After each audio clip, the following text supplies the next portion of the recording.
मारू नाम से द ग्रेट विधि वंदे मातरम। आज हम वीडियो थोड़ा हिंदी में लेंगे ताकि मैं ये चाहती हूँ कि गुजरात के अलावा भी इस वीडियो को सभी देखें। पहले से फिर से एक बार स्टार्ट करना चाहती हूँ कि सबको मेरा नमस्कार। मेरा नाम द ग्रेट विधि वंदे मातरम है।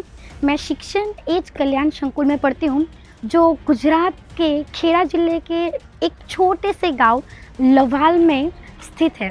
और मैं ये सबको कहना चाहती हूँ कि मेरी उम्र फ़िलहाल 15 साल ही है, पर काफ़ी दिनों से मैंने वीडियो को शूट नहीं किया था। पर आज मैं आपके साथ एक नए टॉपिक को लेके आई हूँ और नए टॉपिक पे आपसे बात करना चाहती हूँ।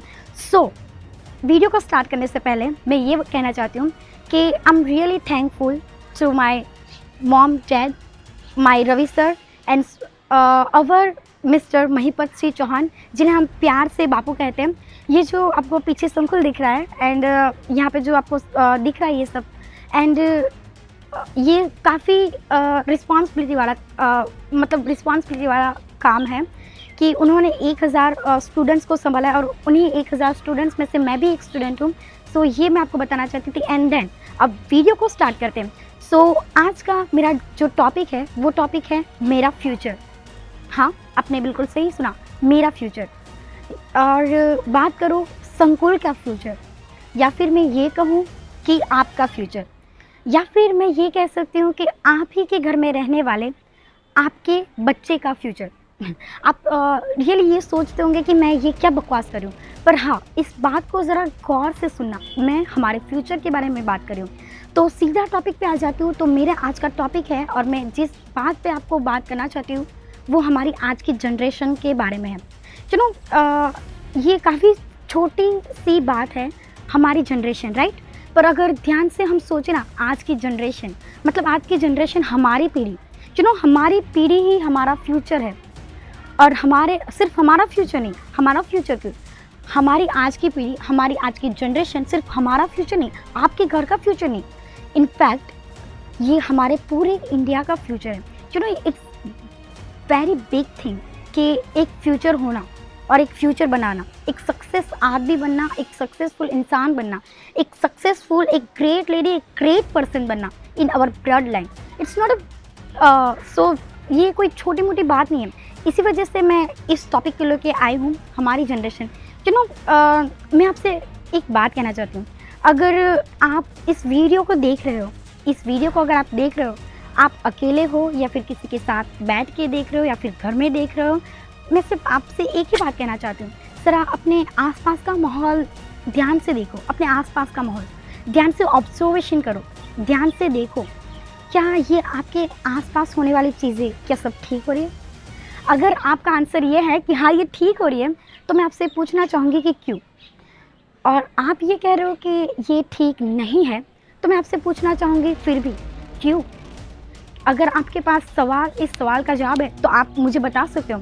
और शायद मैं इस टॉपिक पे बात कर रही हूँ और मैं बोल रही हूँ, शायद हो सकता है मैं गलत भी हो सकती हूँ, पर गलत हो या सही, मैं अगर आपके सामने इस बात को रखूँगी नहीं तो मुझे खुद नहीं पता चलेगा कि मैं गलत हूँ या सही। आप मेरा भी जवाब सुनना चाहेंगे, तो मेरा जवाब ये है कि बिल्कुल भी नहीं। मैं अपने आसपास का माहौल, एटमॉस्फेयर को जब मैं ध्यान से देखती हूँ, उसको ऑब्जर्व करती हूँ, मुझे नहीं लगता कि ये ठीक है। और जिस टॉपिक पे मैं आज बात कर रही हूँ, उस टॉपिक को, जनरेशन, तो आज की जनरेशन जिस रास्ते पे चल रही है ना, वो बिल्कुल भी ठीक नहीं है। इसका सीधा आंसर ये है कि हम थोड़े ज़्यादा तो नहीं, पर थोड़े समय पीछे चलते हैं। आज के थोड़े समय पीछे अगर हम जाए तो ज़रा अपने बचपन को याद करो। अगर आपकी एज ज़्यादा है तो अपने बचपन को याद करो और सोचो कि आप जब फ्री होते थे, आपके पास जब काम नहीं होता था, आप जब फ्री होते थे तो आप अपने मॉम डैड के साथ बैठते थे। आप अपनी फैमिली को टाइम देते थे, आप सुख दुख पे चर्चा करते थे, आप एक दूसरे को टाइम देते थे। But now this time you are a busy person. व्यस्त रहना, बिजी। मेरा नज़रिया थोड़ा सा अलग है इस बिज़ी को लेके। मेरा नज़रिया ये कहता है कि बिज़ी हम 2 तरीके से दिखते हैं। पहला बिज़ी है कि इंसान व्यस्त रहता है। क्यों रहता है? क्योंकि वो काम में रहता है। हाँ, ये बात है, पर बिज़ी का एक दूसरा भी मतलब है जो जिसको मैं देखती हूँ। बिज़ी वो इंसान होता है, बिज़ी ये चीज़ दिखाता है कि हम दूसरे इंसान को कितनी इम्पोर्टेंस देते हैं। अगर कोई ऐसा इंसान है जो हमारी ज़िंदगी में काफ़ी इम्पोर्टेंट है, काफ़ी इम्पोर्टेंट, जिससे हम काफ़ी प्यार करते हैं, जिससे हम अपना मानते हैं, अगर हम कितना भी काम हो ना, हमारे पास पूरा घर भर के भी काम हो ना, अगर वो इंसान हमें एक बार कॉल करेगा तो हम उठा लेंगे। हमें अगर वो कहेगा कि ये काम है तो जल्दी आ जा यार, तो हम ना सारा काम छोड़ के हम उसके पास जाएँगे। This is the important of the person. ये एक बिज़ी का मतलब है। और दूसरे बिज़ी का मतलब पता है क्या?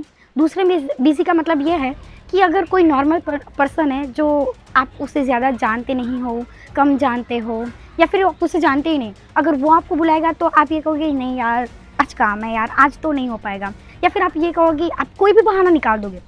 This is the importance of the person.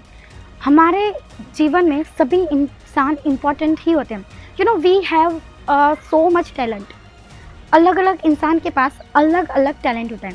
पर सीधे अब मुद्दे पे आ जाते हैं। मैं मुद्दा छोड़ रही हूँ, मुझे ये बात पता चल रही है। मुद्दे की बात पे आते हैं जनरेशन। या पहले की जनरेशन जब बिज़ी नहीं होती थी, जब वो फ्री होते थे, तो वो एक दूसरे को टाइम देके अपने टैलेंट को पहचानते।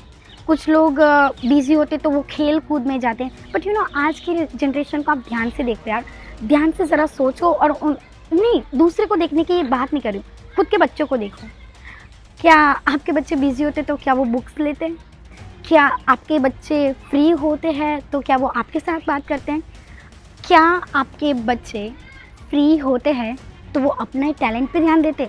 अगर आप बड़े कॉन्फिडेंस आपके अंदर इतना कॉन्फिडेंस हो, आप हाँ बोल सकते हो, पर आप खुद ही जानते हो अपने बच्चे को, और आप खुद भी जानते हो खुद को। कैसे? हर इंसान पैसा कमाना चाहता है, हर इंसान।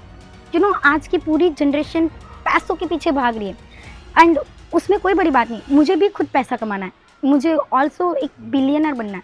It's not a big deal. But ना प्रॉब्लम ये है कि हम भूल जा रहे हैं, क्या पता है, कि हम पैसे क्यों कमा रहे हैं। हम पैसे अपने फैमिली के लिए तो कमा रहे हैं। अपनी फैमिली के लिए तो आप पैसे कमा रहे हो। तो ज़रा ये सोचो, आप पैसे कमाने में इतना बिज़ी हो रहे हो कि आप अपने फैमिली वालों को ही टाइम नहीं देते। आपके फैमिली वाले आपसे बात करने के लिए चाह रहे होंगे, पर आप दिन रात बिज़ी हो पैसे कमाने के लिए। या आप कहीं ना कुछ भूल रहे हो। क्या भूल रहे हो? आप खुद को भूलते जा रहे हो। आप खुद का अस्तित्व ही भूल रहे हो। बस काम में आप बिज़ी होते जा रहे हो। आप भूल गए हो कि आप एक इंसान हो। You are not a robot. आप पैसे कमाओ, पैसे हमारी ज़िंदगी की ज़रूरत है। हमें एक पत्ता यानी कि मैं पैसे की बात कर रही हूँ, वो हमें औकात दिखा रहा है। हमने ही पैसे को बनाया है और हमने ही इसे यूज़ करना है, राइट? तो पैसा जिसके पास ज़्यादा होता है, वो इस दुनिया में उसकी इज़्ज़त ज़्यादा है। और जो इंसान पैसा कम कमाता है, वो थोड़ा मिडिल क्लास है, या फिर चलो सीधी बात में मैं कह ही देती हूँ, गरीब इंसान है। गरीब इंसान की मतलब कैटेगरी में एक अमीर इंसान, दोनों के बीच ज़मीन आसमान का फ़र्क है, राइट? ये हमारे आज की जनरेशन की मेंटलिटी है। पैसा इट्स नॉट एवरीथिंग। एंड एक बात और कहना चाहती हूँ कि मैं स्पेशली ये वीडियो आज के बच्चों के ऊपर ही बनाना चाहती थी कि मेरे घर में भी सेम ऐसी ही सिचुएशन है, और जैसे आपके घर में चल रहा है वैसे ही मेरे घर में चल रहा है। मैं पता नहीं, मुझे खुद समझ में नहीं आ रहा कि मैं इस सिचुएशन को कैसे मैं हैंडल करूँ, क्योंकि अभी जहाँ पे हूँ और मैं घर पे भी नहीं हूँ। अभी फ़िलहाल आप जानते हो कि मैं संकुल में रहती हूँ, तो मैं खुद के घर की सिचुएशन खुद नहीं संभाल पा रही हूँ। It's our problem. हमें खुद को ही नहीं पता है कि हमें अपने फैमिली के लिए क्या करना चाहिए। आपके बच्चे जब भी फ्री होते हैं, मैं आपको पूछ रही थी ना ये कि जब आपके बच्चे फ्री होते हैं तो क्या करते हैं? क्या वो बुक्स पढ़ते हैं? क्या वो आपके साथ बातें करते हैं? क्या वो अपने टैलेंट को देखते हैं? क्या वो अपना काम करते हैं? क्या वो होमवर्क करते हैं? मैं आपसे ये पूछ रही थी, राइट? पर जब हम खुद फ्री होते हैं, हम जब खुद फ्री होते हैं ना, तो हम खुद फ़ोन लेके बैठ जाते हैं। हम खुद बुक्स नहीं पढ़ते, तो हम कैसे दूसरों को ये मोटिवेशन कर सकते हैं कि आप ये करो। सही कह रही हूँ, मैं खुद फ़ोन यूज़ करती हूँ, बट मैं अपने काम के लिए फ़ोन यूज़ करती हूँ। I love to read books. मुझे बुक्स पढ़ना बहुत पसंद है। अभी फ़िलहाल मैंने एक बुक को पढ़ना स्टार्ट किया था, पोलियाना। उसमें काफ़ी बेहतरीन चीज़ थी, एक लड़की है, काफ़ी छोटी है, काफ़ी मतलब 2-3 साल तो नहीं कह सकती, वो चल रही थी मतलब 6 से 7 साल की होगी वो। सो वो लड़की उसका नाम पोलियना था। आई मीन पोलियना है, अभी भी वो बुक मेरे घर पे है। मैंने मतलब ख़त्म करने ही वाली हूँ, बट मेरी मम्मा को मैंने दे दी कि मम्मा आप भी पढ़ो। मैं तो पढ़ूँगी, मैं दूसरी भी पढ़ूँगी, बट मैंने मम्मा को कहा कि मम्मा आप ही पढ़ो। क्योंकि हमारी ज़िंदगी के 2 पहलू होते हैं, एक तो अच्छा और एक तो बुरा। तो उस पहलू को हमें हैंडल मतलब कैसे हमें सँभालना है, वही मुझे वो सिखा रही थी। पोलियना कोई भी सिचुएशन में हँसती है, कोई भी सिचुएशन में वो जानती है कि लोगों को कैसे खुश करना है। सो ना, मैं ज़्यादा वीडियो को लॉन्ग तो नहीं करना चाहूँगी, बट मैं बस ये कहना चाहूँगी कि आप अपने आस-पास की चीज़ों को ऑब्ज़र्वेशन करते हो, आप जानते हो कि आपके आस-पास क्या हो रहा है। सो प्लीज़, हमारी आगे की जनरेशन मतलब हमारी अभी की जनरेशन ही हमारा फ्यूचर है, और आप अभी जानते हो कि हमारा देश कौन-सी सिचुएशन पे आके खड़ा है। सो हमारा फ्यूचर, हमारे देश का फ्यूचर दोनों हमारे ही हाथ में है। सो प्लीज़ एक बार खुद को टाइम दीजिए एंड खुद के फैमिली को टाइम दीजिए। बस ज़्यादा तो लंबा नहीं करूँगी, बस इसी के साथ मैं इस वीडियो को ख़त्म करूँगी। Thank you so much to hear me and विधि का विधान वीडियो को देखने के लिए भी थैंक यू सो मच। तो यहीं पे मैं अपनी बात ख़त्म करूँगी और दूसरे वीडियो में जल्द मिलेंगे, तब तक दूसरे वीडियो के लिए इंतज़ार रहेगा। Thank you so much.